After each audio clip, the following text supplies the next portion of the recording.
toutes et tous. Donc, bienvenue pour ce dernier webinaire de la journée de webinaire que nous avons consacré en ce 23 novembre 2022. Donc, pour ce dernier webinaire, nous accueillons Éric Lefort qui va maintenant nous parler de système en études. Donc, pour faire plus rapide encore, je laisse la parole à Éric et je serai bien sûr, comme pour les précédents webinaires, présent en écoute du webinaire et s'il y a lieu que j'intervienne pour apporter une précision qui serait nécessaire vis-à-vis de WH Self-Invest, je le ferai bien évidemment volontiers. Voilà, à toi Éric. Bonsoir à toutes, bonsoir à tous. Donc aujourd'hui, on va s'occuper en fait du suivi d'un webinaire précédent lors duquel on avait étudié les figures, les indicateurs et on en avait tiré quatre ou cinq même systèmes qu'on a déclarés comme étant éventuellement viables. Donc on va revoir rapidement le principe de ces systèmes et leur programmation, enfin la façon dont ils sont programmés, mais très vite, et examiner comment ils se sont comportés depuis, c'est-à-dire depuis qu'on les a mis au point. Il s'est passé un peu plus 7 mois, 6 ou 7 mois à peu près. Donc, on peut voir sur des données qui n'avaient pas été vues au départ ce qu'ont pu donner ces systèmes. Là, voilà. Donc, éventuellement, vous pourrez récupérer donc le PDF de cette conférence en allant sur le site Mogalef Trading. Vous cliquez sur le menu Home, conférence WHS 2022, et vous aurez l'accès au PDF du système de trading. Donc, le premier PDF, vous voyez, qui a eu lieu le 12 mai, donc le voilà, et celui d'aujourd'hui, qui est marqué 4 octobre parce qu'on l'a fait en live en 4 octobre, mais je l'ai mis à jour à la date d'hier. Alors, là, Éric, vous aurez accès au PDF directement. Oui. Je reprends la parole un tout petit instant. Ce n'est pas que nous ne t'entendons pas, mais il y a des sauts de puissance de son, je dirais. Alors, je ne sais pas si c'est dû au fait que tu t'éloignes ou tu te rapproches progressivement du micro, mais je tenais à te le signaler. Je ne sais pas si d'autres personnes ont la même remarque que moi à faire, mais… D'accord. Est-ce que ça va mieux comme ça ou pas? Là, Est-ce que ça va oui. mieux? Ouais. Non, pas spécialement. Je tenais juste à signaler ça. Alors, je ne sais pas si je suis le seul à avoir ce petit désagrément sonore. Je voulais juste m'assurer voilà, ou te l'indiquer avant qu'on avance plus dans le webinaire. Bon pour moi, avant et après. Bon, ben voilà, alors c'est peut-être que moi, mais je te laisse poursuivre. Oui. Non, bah écoute, ça a l'air de fonctionner à peu près. Oui, tout à fait. Non, mais tu as toujours entendu. Voilà, Mais je vais essayer d'être un peu plus près du micro, peut-être. C'était une question d'intensité sonore, c'est tout. D'accord, ok.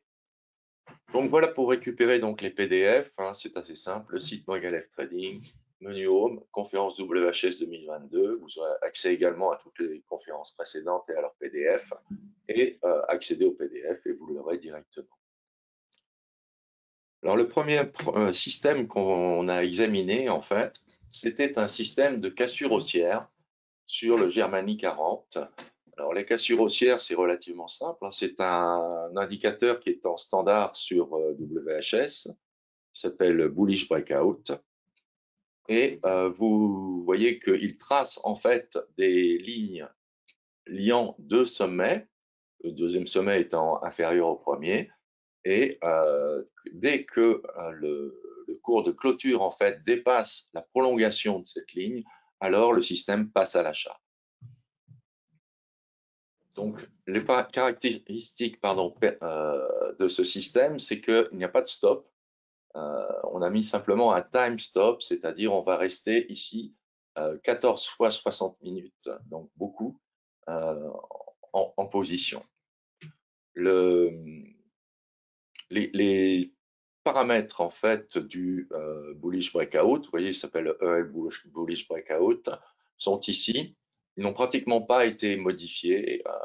Simplement, le mini et le maxi de l'écartement entre les sommets a été légèrement modifié, mais c'est tout. Alors voilà donc la courbe de gain que vous voyez en dessous. C'est la courbe de gain de ce système sans aucun filtre. C'est-à-dire qu'on voit que c'est un système qui arrive à gagner dans certaines circonstances mais qui n'est pas absolument parfait si on n'applique pas un filtre. Alors, bien sûr, les filtres usuels qu'on peut utiliser sont les filtres de tendance. Alors voilà un rappel du Bluish Breakout, voilà avec un plan plus gros pour vous montrer le système. Vous voyez, on prend position ici et on reste en position 14 bougies et on sort de position ici. Voilà les paramètres qui ont été utilisés. Ça, vous pourrez revenir dessus en visionnant le premier webinaire. Donc, le suivi du système de cassure haussière. On utilise ici un filtre qui est le filtre zone neutre, de manière à éliminer le maximum de trades perdants et à garder le maximum de trades gagnants. On voit qu'il reste relativement peu de trades avec ce filtre. Alors, le filtre est relativement simple. Voilà comment ça fonctionne. En fait, vous avez la moyenne mobile 150 exponentielle ici en bleu. Vous avez en vert le retracement 90, tout ça vous le trouvez bien sûr dans la nano. Et quand les deux descendent, eh bien, on estime que la tendance est baissière. Quand les deux montent, on estime que la tendance est haussière. Donc, ça se visualise extrêmement facilement ici par un indicateur qui est en téléchargement libre sur le site Mogalef Trading si vous voulez l'utiliser. C'est un filtre de trading assez efficace quand même. Donc, on voit ici qu'au niveau des gains, on a très peu de pertes en fait avec ce système.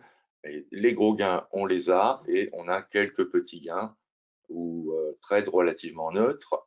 Mais on a éliminé en fait beaucoup de trades. Ce qui fait qu'on n'a pas une rentabilité extraordinaire avec ce filtre. Donc, j'ai examiné avec un autre filtre qui m'est cher, qui est le Mogalef Trend Filter. Alors, le Mogalef Trend Filter fonctionne avec 8 niveaux. C'est-à-dire que quand il est au niveau 1 et 2, ici, ça veut dire que la dominante est carrément baissière. Donc, on est dans une tendance baissière. Quand il est entre 3 et 4, comme ici, ça veut dire qu'on est en range légèrement baissier. Et quand il est entre 7 et 8, comme là, ça veut dire qu'on est en tendance carrément haussière. Et quand il est entre 5 et 6, comme ici, ça veut dire qu'on est en range également, mais un range légèrement haussier. Alors, l'avantage du Mogalef Trend Filter, c'est de détecter les ranges comme les tendances. C'est-à-dire qu'il ne va pas passer directement de tendance baissière à tendance haussière. Très souvent, il y a une période de range entre les deux qu'il va arriver à détecter. De manière à ce que, par exemple, ici, dans ce système qui est un système acheteur, on utilise exclusivement les moments où la tendance, la poussée, et plus exactement, est haussière. Alors, qu'est-ce que ça donne avec le Mogalef Trend? Qu'est-ce que ça a donné à l'époque avec le Mogalef Trend Filter?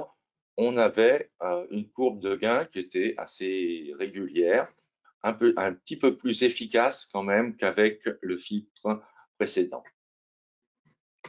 Ce qui est intéressant, c'est de voir ce que ça a donné depuis, c'est-à-dire sur des données non vues. Pardon.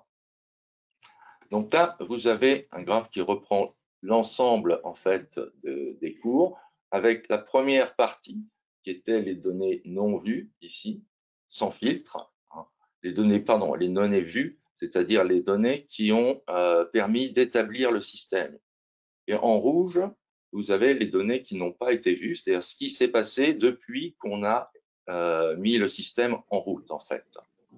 Donc on voit que même sans filtre, on arrive à quelque chose de très correct ici, puisque l'on a une courbe relativement régulière dans le sens de la hausse.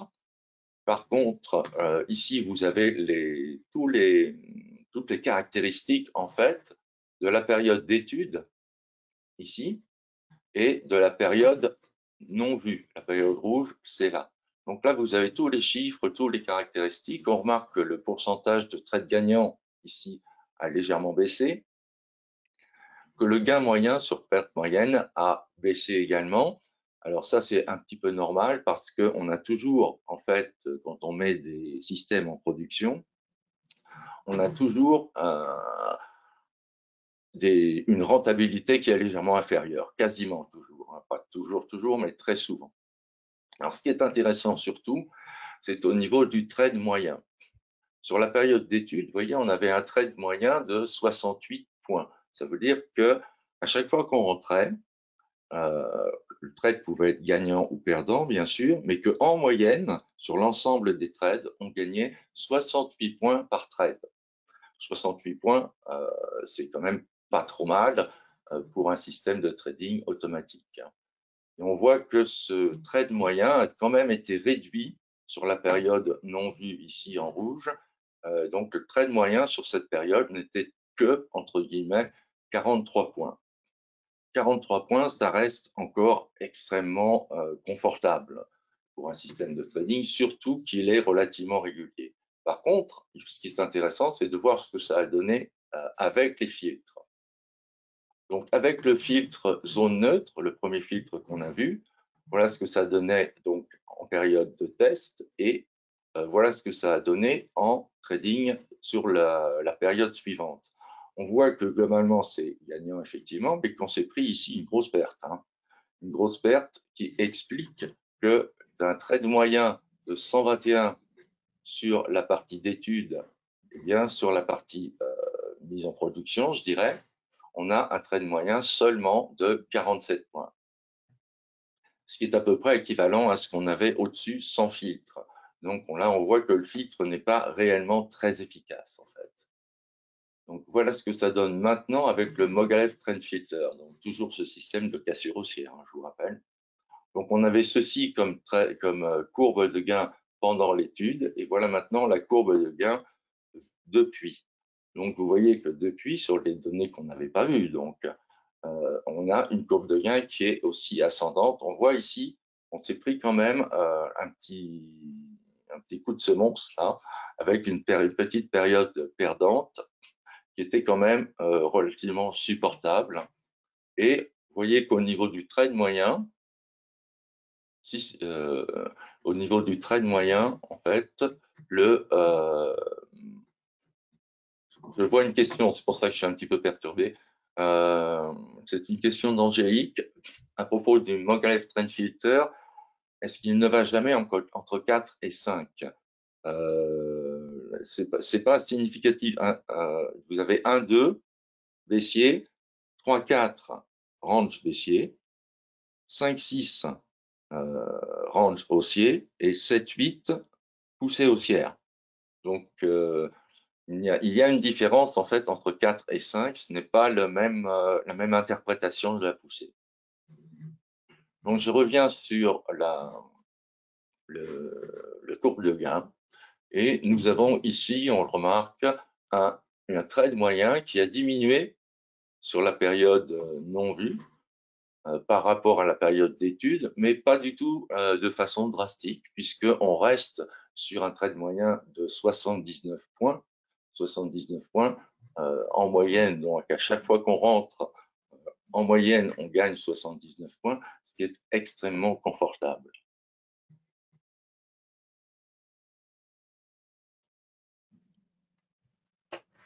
Le deuxième système,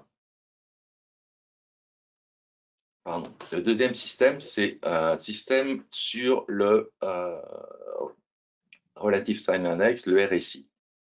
Alors rapidement, vous savez ce que c'est que le RSI, c'est un indicateur de gain qui comptabilise les gains depuis une période, depuis 2 périodes et depuis X périodes, c'est le RSI X, 14 par exemple, 14 périodes.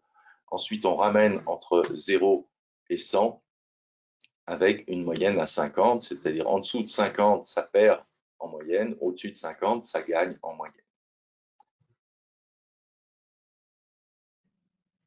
Ici, on avait fait une étude donc avec le RSI 5. On avait remarqué qu'en prenant les retournements, le passage en fait, si on entre au passage de 65, mais qu'on reste entre 65 et 70, alors on avait des résultats intéressants avec une courbe de gain qui était ici, qui avait un petit peu plat, mais qui semblait relativement intéressante, donc à étudier éventuellement. Donc, vous voyez le principe, hein, c'est, voyez la bande entre 65 et 70 qui est ici. Donc, on prend uniquement le RSI quand il arrive entre 65 et 70, ce qui nous donne une entrée ici et une sortie là, puisqu'on reste un certain temps. Ici encore, on n'a pas utilisé de stop loss, hein, pour cette étude. Donc voilà le résultat donc, de cette étude avec le RSI qui arrive entre 65 et 70. Et là, on passe à l'achat. Donc voilà la courbe de gain globale. Et on avait une courbe de gain vraiment assez régulière, assez intéressante.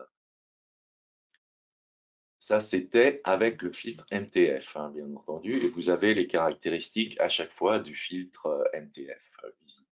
Ils sont là. Maintenant, qu'est-ce que ça a donné après? Donc, vous voyez ici la courbe de gain sur la période d'étude, et voilà la courbe de gain sur la période en réel depuis. Et on voit que depuis qu'on est passé donc en période post-étude, eh bien, le gain n'a pas été important, voire même il a été négatif, puisqu'on avait sur la période d'étude un gain moyen de 326 points, 326 euros, puisqu'ici on est sur le futur DAX, hein, donc 326 euros, et on est passé à un gain, ou plutôt une perte de moins 27. Donc ce système a vraiment déçu. Alors, c'est probablement parce qu'il avait été suroptimisé. Donc, sur la période de test, on avait testé sur la période, souvenez-vous, quand le RSI arrive entre 65 et 70, mais ça, c'est vraiment un tout petit créneau. Et donc, il suffit que le créneau intéressant se décale dans un sens ou dans l'autre, et ça y est, on a un système qui ne reste pas gagnant, mais qui passe perdant. Donc, ce système-là, sur le RSI 65-70, a priori, il est à éviter. C'est un système qui n'a rien donné sur la période non vue. Maintenant, on avait examiné également les divergences haussières de RSI 14, avec deux filtres cette fois, c'est-à-dire le filtre Margalef Trend Filter pour la tendance déjà, et un filtre MM4, c'est-à-dire qu'on ne prendra les signaux que si le signal est au-dessus de la moyenne mobile 4, et on ne les prendra pas si le signal est en dessous de la moyenne mobile 4. Voilà ce troisième système. On voit que la période de gain, la courbe de gain est quand même assez correcte, avec une partie erratique au départ. Mais bon, ça, c'est pas encore dramatique, parce que ce qui compte, en fait, dans une période, dans un test, c'est d'avoir quelque chose de correct sur la dernière partie du test. Donc là, sur la dernière partie du test, ça semblait relativement régulier et a priori utilisable. Alors maintenant, on va regarder ce que ça a donné depuis cette période d'étude. Donc voilà la période d'étude et voilà la période post-étude, la période en réel, si je puis dire. Donc là, ça a l'air mauvais, ça n'a pas l'air extraordinaire, c'est-à-dire qu'on a eu une très bonne période de gain, on a eu une période relativement plate, un petit décrochage baissier de notre gain, et ensuite c'est reparti à la hausse. Ceci n'est pas vraiment conforme à ce qu'on avait avant, hein. En dehors de cette petite partie-là peut-être, mais ce n'est pas vraiment conforme. Ceci dit, effectivement, par rapport à cette petite partie antérieure de l'étude, on se retrouve avec quelque chose d'à peu près équivalent. Donc, ce système, d'après la courbe de gain, semble très, comment dire, douteux en tout cas. Donc ici, on traite donc les divergences haussières de RSI, hein. Alors, qu'est-ce qu'on avait en fait dans notre période de test? Dans notre période d'étude, on avait un gain moyen de 194 euros. 194 euros. On voit que ce gain moyen est considérablement supérieur à la période de test et c'est dû à de forts gains qui sont venus. Maintenant, compte tenu de l'allure de la courbe, en fait, ici, malgré un gain moyen extrêmement important, ce système est quand même relativement douteux et il ne faudra pas forcément le privilégier. Ensuite, on a basé un système sur le stochastique. La stochastique, ici l'indicateur que vous connaissez, c'est un oscillateur, donc il donne simplement la position relative des cours par rapport aux X bougies précédentes. Donc voilà ce qu'est un stochastique, la position des cours par rapport aux bougies précédentes. Ici, par exemple, 70, tac, on est à 70, un peu plus, % de la zone précédente, en fait. Donc voilà ce qu'est le stochastique, un indicateur de niveau par rapport au range précédent. Ici, on avait donc l'étude d'un système de stochastique sur FDAX et les résultats de l'étude ici sont présentés avec le filtre Neutral Zone. On avait quelque chose donc de relativement intéressant avec pas vraiment des grosses pertes. Ici, c'est une perte qu'on a récupérée très rapidement, des gros gains, mais sur la dernière partie aussi une période de perte à peu près équivalente à celle-ci. Donc on voit que le gain est relativement régulier, mais seulement relativement en fait. Ceci dit, ça semblait quand même intéressant de suivre ce système et de le mettre à l'épreuve. Donc voilà le résultat global. On voit donc ici la période d'étude, le gain lors de la période d'étude et le gain après la période d'étude. On voit qu'il y a relativement peu de trades. On n'a pas de trades manifestement fortement perdants, en fait, pour l'instant. Donc, c'est un système qui, a priori, avec le filtre Neutral Zone, est presque utilisable, mais tout repose pratiquement sur un gros gain. Il y a peu de trades, donc pas forcément quelque chose de fantastique non plus. Maintenant, ici, le système de... j'étais sur le système... Je regarde juste. Oui. On était donc déjà sur le système de stochastique divergence. Là, on reste sur le système de stochastique divergence, mais on utilise en filtre le Mogalef Trend Filter. Et là, voilà donc quelle était la courbe avec le filtre Mogalef Trend Filter sur la période d'étude, relativement régulier, un gros gain ici, mais relativement régulier autrement. Et voilà ce qui s'est passé après la période d'étude. On voit que ici, le gain que l'on a obtenu après la période d'étude est assez intéressant, voire même très intéressant. Il est conforme à ce qu'on avait avant au niveau progression. Donc là, c'est un système qui, donc les divergences haussières sur stochastique, qui semble vraiment robuste, en fait, qui pour l'instant est robuste. On voit qu'on est passé d'un trade moyen de 507 € à 637 €. C'est-à-dire qu'on a même augmenté le gain moyen, avec des pourcentages de réussite qui a un peu baissé. On était à 69% de trades gagnants, on est maintenant à 64% de trades gagnants. Ce qui a changé, en fait, c'est la proportion gain moyen sur perte moyenne qui est passée de 1,10 à 1,8. Donc, ça veut dire que en moyenne, on gagne maintenant beaucoup plus sur les trades gagnants que sur les trades perdants, ce qui n'était pas tout à fait le cas sur la période d'étude. Donc, le système semble même s'améliorer par rapport à la période de test. Donc là, c'est un système qui sera intéressant de continuer à utiliser jusqu'à ce qu'éventuellement il ne fonctionne plus, mais a priori, il n'y a pas de raison qu'il ne fonctionne plus, d'autant que la période de test, c'est assez important quand même. Vous voyez que tout est actualisé au 22 novembre, hein, c'est-à-dire que je ne me suis pas contenté de l'actualisation de septembre, j'ai réactualisé en fait l'ensemble des courbes pour venir sur la date actuelle. Le dernier système que l'on a, je vois une question au passage avant d'aborder le dernier système. La question est, le filtre Mogalef Trend Filter est-il intégré à l'application de trading, c'est-à-dire à la NanoTrader de WHS? La réponse est oui, c'est possible. Par contre, il faut l'acheter. Ceci dit, c'est un achat relativement modique et qui vous permet en fait d'avoir un filtrage de vos entrées en particulier qui est la plupart du temps excellent. Donc c'est un des filtres, je dirais, les meilleurs qui existent. C'est surtout un des filtres qui est totalement différent des autres dans la mesure où il fait apparaître les périodes de range également. Alors, qu'est-ce que la stochastique pondérée moyen terme? C'est en quelque sorte mon indicateur préféré, celui-là, pour le trading discrétionnaire au moins. C'est une stochastique, comme son nom l'indique, mais qui en fait est une combinaison de 4 stochastiques.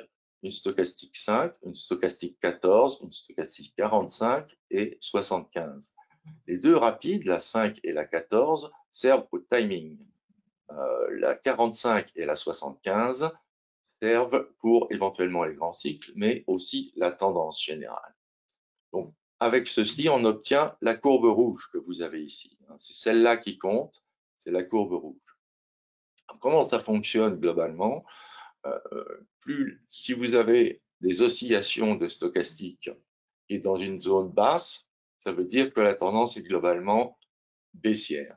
Ensuite, si on remonte et qu'on va dans la zone haute, ça veut dire que la tendance est globalement haussière.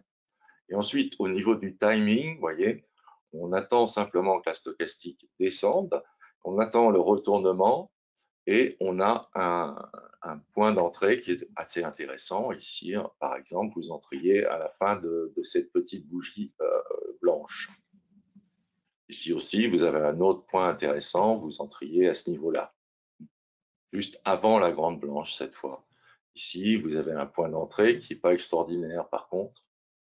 Et ici, vous avez un point d'entrée avec le retournement qui est, lui, par contre, extrêmement bien situé. Vous voyez, donc c'est très utile pour les entrées et éventuellement pour les sorties quand on arrive sur des sommets de cycle. Alors, il y a possibilité également, avec cet indicateur, d'avoir des divergences. Donc, je vous rappelle, l'indicateur, c'est le rouge. Le reste, ce sont les composants de l'indicateur. Donc, ce sont les stochastiques 5, 14, 45 et 75 qu'on laisse en place pour certaines configurations particulières qui sont très intéressantes, en particulier sur la fin de tendance, sur les sorties de position. Alors, sortie de position, c'est le thème que j'aborderai la prochaine fois sur le prochain webinaire. Je viens de le faire en conférence et n'oubliez pas que la sortie de position, c'est au moins aussi important que l'entrée. La sortie est en général assez peu maîtrisée, ainsi que la conduite de position. Donc ça, c'est quelque chose qu'on verra lors du prochain webinaire. Lundi prochain. Comment ça, lundi prochain? Lundi prochain, on a un webinaire. Ah ouais? Ah ouais. Attends, lundi 28? D'accord, ok, pas de problème. Donc, on finit sur celui-là quand même. C'est possible d'avoir des divergences. Là, vous voyez, l'indicateur indique lui-même d'ailleurs les divergences. Ici, c'est tracé en vert, par exemple, entre ce creux et celui-ci, parce qu'on a été plus bas sur ce creux que sur le creux précédent sur les cours, mais par contre, le bas sur la STPMT est plus haut que le bas précédent. Donc ici, vous avez un petit triangle qui vous indique divergence haussière. Effectivement, vous avez une divergence haussière et vous voyez que le système est relativement rapide à détecter. Donc, comment va fonctionner en fait le système automatique? Il va simplement prendre position sur les divergences haussières. Si vous avez une divergence haussière, là vous avez une divergence baissière ici, à ce niveau de la STPMT. Vous voyez le petit triangle vers le bas et la divergence est tracée entre les deux sommets, divergence baissière. Mais là, on va s'occuper uniquement des divergences haussières, ou pas. Donc voilà ce que donnaient les divergences de STPMT sur le DAX. Attention, le matin, curieusement, les divergences ne donnaient absolument rien au niveau gain, c'est-à-dire qu'il n'était absolument pas profitable de trader les divergences de STPMT le matin. Par contre, l'après-midi, Ici, avec le filtre Mogalef Filter, Trend Filter toujours, on avait une courbe de gain qui était extrêmement régulière, vous voyez, avec seulement une petite biquette baissière, mais sans grande portée, puisqu'en fait, c'était récupéré très rapidement. Et ça, c'est dû à l'augmentation de volatilité. En fait, on s'est pris un trade, un seul, en plein dans la descente. Et comme on reste 8 fois 8 périodes, ce sont des... Je regarde, c'est du 15 minutes, voilà. Donc 8 fois 15, ça c'est un graphe en 15 minutes, donc on reste 8 périodes, 8 fois 15 minutes et on sort. Encore une fois, je vous précise, on n'a pas mis de stop loss. C'est-à-dire que éventuellement, pour remédier aux grosses pertes comme ça, quand elles sont exceptionnelles, c'est assez facile de mettre un stop loss relativement éloigné qui ne casse pas, qui ne fasse pas sortir des trades gagnants. Donc là, c'était une courbe de gain assez régulière, très intéressante, vous voyez, puisqu'on passait de 0 à 35 000 euros assez facilement, enfin facilement, assez régulièrement plutôt. Donc voilà le suivi, c'est-à-dire ce qui s'est passé derrière. Donc ici encore, vous avez la courbe de gain sur la période de test, sur la période d'étude, et le gain qui s'est produit depuis la fin de la période de test, la fin de la période d'étude, donc le gain sur des données non vues, sur la mise en production en quelque sorte. Et on voit que le gain a respecté en fait la régularité haussière et l'a même été en s'améliorant en fait. La pente de gain est encore meilleure que ce qu'on avait sur la période de test. La pente de gain est à peu près équivalente à cette période ici. Donc c'est vraiment un système qui a l'air robuste, solide. Donc vous avez à chaque fois si vous voulez le reproduire, hein, vous avez sur chaque diapositive, vous avez tous les réglages en fait de la STPMT, du Mogalef Trend Filter, pour appliquer ce système vous-même et le reproduire éventuellement. Donc, ce qui est intéressant, c'est qu'on avait un gain moyen aussi de 354 euros, pardon, c'est pas des dollars, c'est des euros, et un trade moyen sur la période non vue de 693 euros. Alors, il faut signaler que ça, c'était le gain moyen sans frais.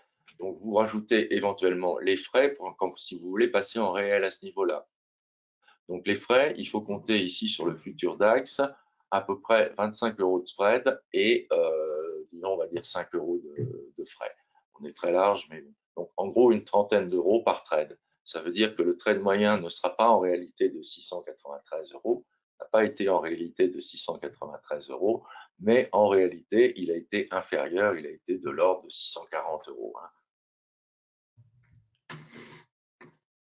Alors, ce qui est intéressant également, c'est le pourcentage de réussite, et c'est là qu'on a gagné énormément. De 56% de réussite, on est passé à 71% de réussite. Par contre, on a perdu sur le gain moyen.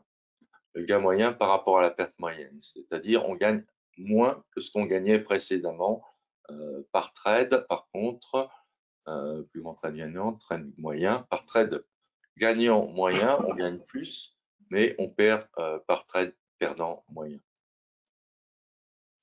Donc globalement, c'est probablement le système qui semble a priori le plus intéressant. Ah, question.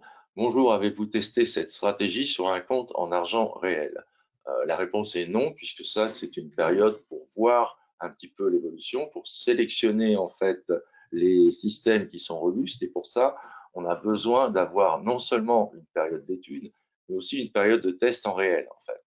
C'est-à-dire que ça a été testé en réel, mais pas sur un compte. C'est pas la peine d'avoir des systèmes qui ne tiennent pas la route et de les tester en argent réel. Par contre, maintenant qu'on a une idée globale de ce que ça donne sur des données non vues, alors ces systèmes peuvent être utilisables en réel, tout à fait.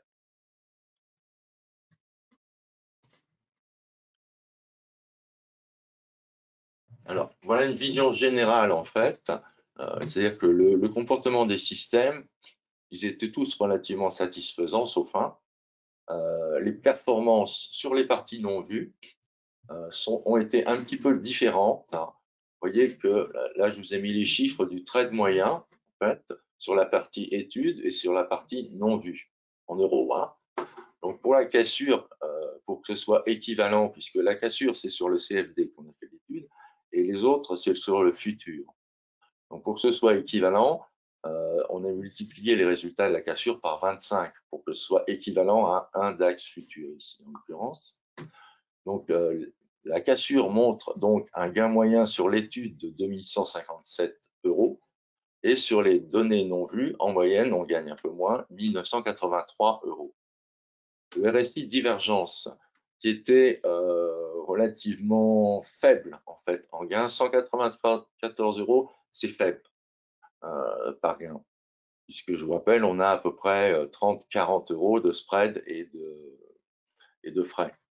Donc là, il est passé à 276 € par trade. 276 € par trade, ça commence à devenir plus intéressant, mais ça reste un système a priori relativement fragile. Donc, il ne faudra pas forcément privilégier le système RSI divergence. Le système RSI 70-65, lui, qui semblait très intéressant avec un trade moyen de 326 €, est passé à moins 27 €. Donc lui, on peut carrément le rayer. On peut dire qu'on a eu, si on avait été en argent réel, on aurait eu relativement de la chance de se limiter à moins 27 € par trade. Ça aurait pu être, puisque le système en fait ne tient pas la route, il était suroptimisé, donc celui-ci, il ne faudra pas l'utiliser. Le réel nous aurait fait perdre de l'argent, donc c'était pas la peine. Donc voilà l'utilité d'une période de test en réel en fait ultérieure, hein, mais sans le mettre en argent réel, ça nous permet de sélectionner les systèmes qui seront à utiliser. Le système de divergence STPMT, on a vu, il est passé de 435 € par trade, ce qui est tout à fait correct, à 694 € par trade, ce qui est plus que correct. Et le système de divergence haussière sur stochastique est passé de 507 à 637, donc également bon, quelque chose de relativement stable en fait. Ça veut dire que c'est à peu près stable sur la durée, et donc ce système seront intéressants à étudier. Alors là, je vous ai remis à la même échelle, c'est-à-dire pour une même taille de prise de position, c'est-à-dire ou bien un futur DAX ou bien 25 CFD DAX, je vous ai mis les courbes de gain comparées. Donc, on voit ici la courbe de gain de la cassure haussière, la courbe de gain de RSI divergence, on voit qui est relativement erratique, hein, vraiment qui est difficile quand même à tenir comme système, la courbe de gain des divergences de stochastique et la courbe de gain des divergences de la STPMT avec leur gain moyen ici. Alors, bien sûr, quand on va trader éventuellement, quand on va passer maintenant en réel, on ne va pas se contenter de mettre un CFD ou 25 CFD pour que ce soit à peu près équivalent. On voit que au niveau des trades moyens, il y a des différences. Vous voyez, sur la cassure haussière, le trade moyen est de 1975 €. Sur la RSI divergence, 276. Moins bien, plus petit également. Ça veut dire qu'on fait des trades de moins grande ampleur et ils sont moins rentables surtout. Sur le système de divergence stochastique, on a un gain moyen de 637 qui est à peu près équivalent au gain moyen de ce qu'on a sur les divergences STPMT, c'est-à-dire 694 € en moyenne à chaque fois qu'on rentre. Donc, pour l'utiliser en réel, on ne peut pas se permettre de rester avec ces courbes-là, avec certes un trait de moyen énorme pour la cassure haussière, mais ça signifie aussi un risque énorme, puisque vous voyez, lors de la période qu'on a vue qui était pas extraordinaire, où on a enchaîné, on a eu en particulier une grosse perte, on était passé de à peu près 38 000 à 25 000, donc ça fait un sacré drawdown. On ne peut pas se le permettre sur un compte normal, donc il va falloir réduire en fait la taille de position sur la cassure haussière de manière à ce qu'elle soit harmonisée avec les autres tailles de position. De même, les divergences stochastiques, on va pouvoir augmenter un petit peu la taille de position pour que ce soit équivalent en fait au niveau des gains moyens en tout cas à peu près, que toutes les courbes soient équivalentes et que nos drawdowns soient supportables, c'est-à-dire nos pertes, nos périodes de perte soient supportables sur un compte réel. Et ça, on ne peut le savoir qu'après avoir mis en production les trades, mais sur un compte paper, pas un compte réel. Donc, vous voyez, ça se fait en 3 phases. Une première phase, la phase étude. Une deuxième phase qui est la phase production pour voir sur des données non vues, pour voir vraiment comment se comporte le système en réel. Et si le comportement du système est conforme à la phase d'étude, alors seulement on peut passer en production, c'est-à-dire mettre le système sur un compte réel avec suivi automatique. L'avantage, évidemment, de tous ces systèmes, que ce soit le système de cassure haussière, le système de divergence RSI, divergence stochastique et divergence STPMT, c'est que ça peut fonctionner en total automatisme. Pour le total automatisme, vous avez 2 solutions. Ou bien vous faites tourner votre ordinateur chez vous, mais dans ce cas, vous mettez un stop loss, même s'il est relativement lointain, un stop loss qui va vous prévenir en cas d'événements graves, je dirais.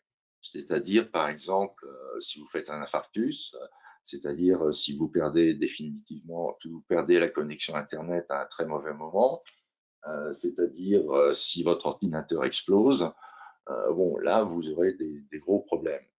Alors, si vous avez un stop, il faut savoir que chez WHS, à partir du moment où vous mettez un stop loss, même lointain, il sera chez eux. Le stop loss sera chez eux, donc vous êtes absolument garanti qu'il sera exécuté en cas de malheur, si je puis dire. Donc la deuxième solution, c'est de ne pas le mettre chez vous, mais de le mettre sur un VPN. C'est une solution, vous pouvez le mettre sur n'importe quel VPN. Un VPN, c'est donc un serveur, un ordinateur qui est délocalisé, qui est dans un serveur en fait, et qui marche automatiquement, mais qui n'est pas chez vous. En général, ces endroits où les ordinateurs tournent sont relativement proches de la bourse, en fait, en particulier la bourse allemande. Donc, très intéressant parce que vous gagnez quelques microsecondes sur vos passages d'ordre. Mais ce qui est beaucoup plus intéressant, bien sûr, c'est que vous n'avez pas besoin d'avoir votre ordinateur allumé. Vous avez accès, bien sûr, à votre logiciel sur l'ordinateur distant, mais c'est lui qui travaille, c'est lui qui transmet les ordres d'achat, les stops, les ordres de vente, etc. Donc, à partir de ce moment, on se trouve en possibilité donc de mettre en réel. Par contre, c'est ce que je vous expliquais, il va falloir répartir le risque pour mettre tout ça en réel. Alors, il y a plusieurs solutions suivant l'importance de votre compte. Si vous avez un compte avec, on va dire, entre 50 et 100 000 euros, vous pourrez, même peut-être moins que ça, puisqu'on est sur du mini, disons à partir de 25 000 euros à peu près. Pour la cassure haussière, vous pourrez engager un mini DAX. Pour RSI divergence, j'ai mis 1 à 2, mais en fait, un mini DAX, ça suffirait amplement. Pour les divergences de STPMT, vous pouvez engager 5 mini DAX. Donc, une exposition plus importante en nombre de contrats, et pour la divergence stochastique, 6 mini DAX. Ou bien, si vous avez un compte un petit peu moins important, vous pouvez engager 7 CFD sur la cassure haussière, 5 sur le système de divergence RSI, 25 sur le système de divergence STPMT, 25 CFD, et même 30 CFD sur le système de divergence stochastique. Et maintenant, si votre compte est quand même, disons, inférieur à 5 000 euros, à 10 000 euros, vous pouvez engager, c'est un minimum d'intervention quasiment, 2 CFD sur la cassure haussière, un seul CFD sur la RSI divergence, 5 CFD sur les divergences STPMT et 6 CFD sur la divergence de stochastique, avec une possibilité aussi, c'est de barrer carrément le système RSI divergence, c'est-à-dire de ne pas l'utiliser et de rester sur les 3 systèmes cassure haussière, divergence haussière STPMT et divergence haussière stochastique. J'ai une question ici. N'ayant aucune notion dans la mise en place de système, où commencer pour s'approprier la méthodologie? Le mieux, c'est étant donné que vous utilisez la NanoTrader, le mieux, c'est de chercher de consulter toutes les petites vidéos de WHS. Ce sont des vidéos qui durent entre 2 et 4 minutes à peu près et qui vous expliquent pas à pas, en fait, comment mettre en place un système automatique et comment l'utiliser ensuite. Donc, allez-y doucement, en fait, au départ. Bon, étudiez un petit peu cette mise en place. Vous avez, je crois, aussi un manuel qui est entièrement consacré à ça.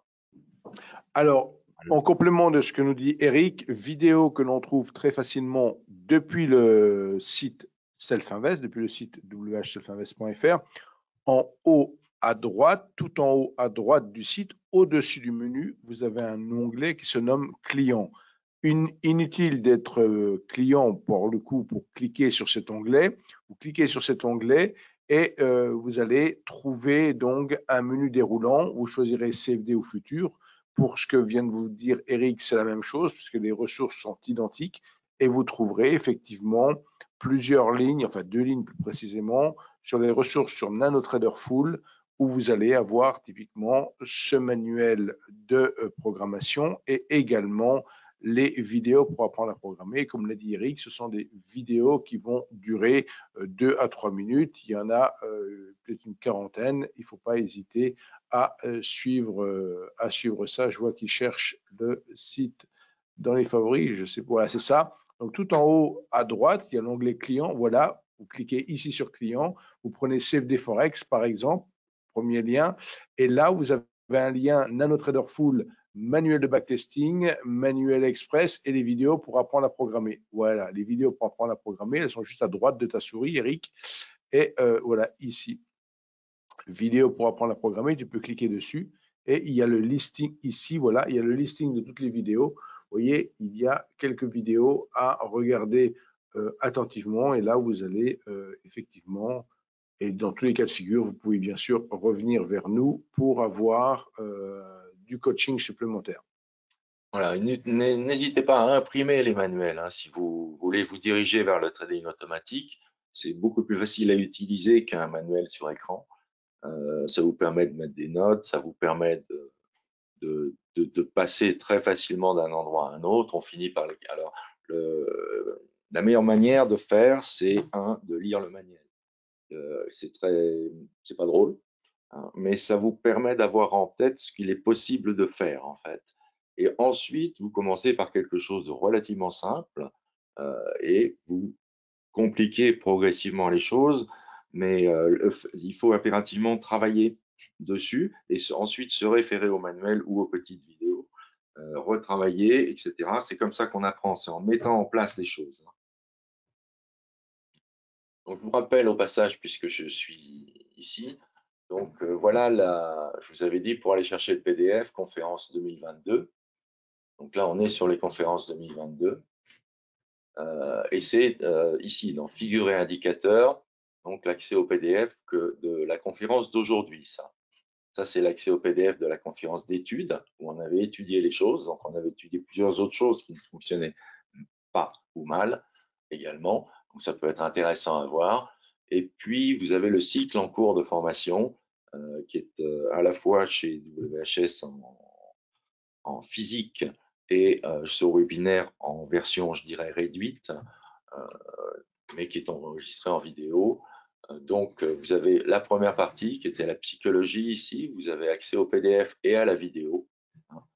La deuxième partie, formation, les outils d'entrée et les contextes d'entrée avec le PDF et la vidéo ici.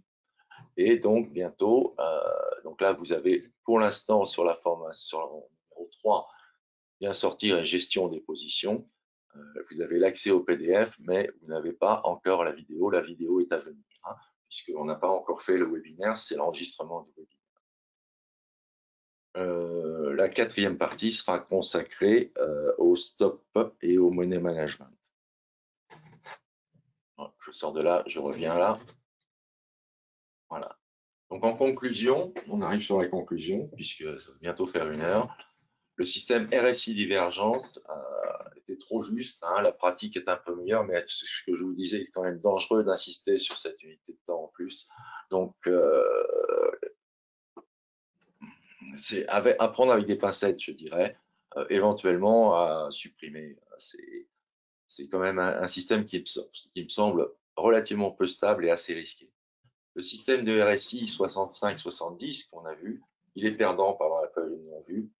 Alors, on peut éventuellement lui laisser sa chance, mais il semble trop pointu, c'est-à-dire suroptimisé, et il est probable que ce système n'ait absolument pas à garder. Par contre, les 3 autres systèmes se comportent bien. La période non vue est un peu courte pour avoir une réelle confirmation de leur solidité, mais on peut d'ores et déjà passer en réel avec une exposition pas trop forte, je dirais, hein, au départ. Voilà. Si je regarde s'il y a d'autres questions.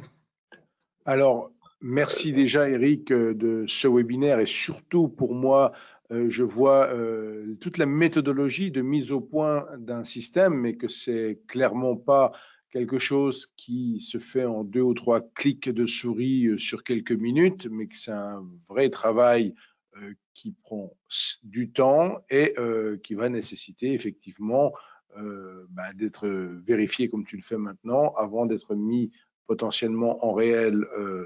Voilà. Alors, Je ce qu'il pense faut bien comprendre, pardon Alain, je te coupe, c'est que le trading, c'est un métier.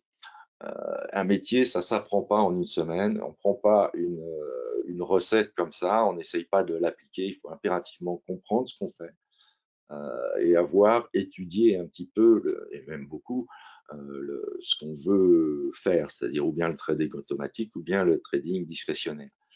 Alors, ne croyez pas trop les gens qui font miroiter une méthode miracle, les gens qui vous disent qu'en 1 semaine, ils vont faire de vous un trader. Je vais me faire des amis là, mais c'est absolument faux. Ça demande beaucoup de temps et d'investissement. On ne devient pas menuisier en 1 semaine, même si on sait à quoi sert un marteau et un ciseau. Donc non, parce qu'on ne saura pas s'en servir en fait. On aura les outils, mais on ne saura pas réellement s'en servir. Et apprendre à s'en servir, ça prend du temps. N'oubliez pas que le trading, c'est pas un loisir, c'est comme un métier. Voilà, je te laisse reprendre la main, pardon. Ok, donc c'était un plaisir de vivre cette journée de webinaire avec, bon, je pense qu'il y a des gens qui ont suivi toute la journée, d'autres, bien sûr, n'ont certainement pas eu les possibilités matérielles d'être présents toute la journée, donc ils pourront retrouver ces enregistrements très prochainement. Je ne donne pas de date volontairement. Bien sûr, vous serez avertis par email de tout cela. Donc, puisqu'il y avait au plus fort de la journée, il y avait à peine 50% des inscrits, donc il y a quand même beaucoup de monde qui n'a pas pu se rendre disponible dans la journée, mais ce n'est pas grave. On a la possibilité aujourd'hui, grâce à la chaîne YouTube, de retrouver tous ces contenus. Donc voilà, écoutez, je remercie Eric de cette Juste dernière pour répondre à intervention. une question, pardon, qui est encore en route, c'est une question de Georges. Non, c'est pas Georges, pardon, c'est Angélique, qui me dit que le RSI divergence est pourtant le seul pour les petits comptes, des tout petits comptes éventuellement, mais ne privilégiez, voilà, je vais le dire, ne privilégiez pas ce RSI divergence. Si vous avez un compte vraiment petit, privilégiez plutôt la cassure haussière qui est beaucoup plus régulière. Et au lieu de mettre 2 CFD, vous mettez un CFD. Et éventuellement, vous mettez 2 CFD sur la divergence STPMT. Et si tout va bien, vous en mettez, moi je ferais partisan d'en mettre que 2 d'ailleurs. C'est-à-dire que vous faites un CFD sur la cassure haussière, 2 CFD sur la divergence STPMT et 2 à 3 CFD sur la divergence stochastique. Si ça fait 3, vous ne faites pas les divergences, vous ne faites pas les divergences stochastiques. Non, on peut aller jusqu'à 1 CFD. Donc, Voilà, c'est tout. C'était pour répondre Voilà, à la ben, on va question. arrêter l'enregistrement maintenant.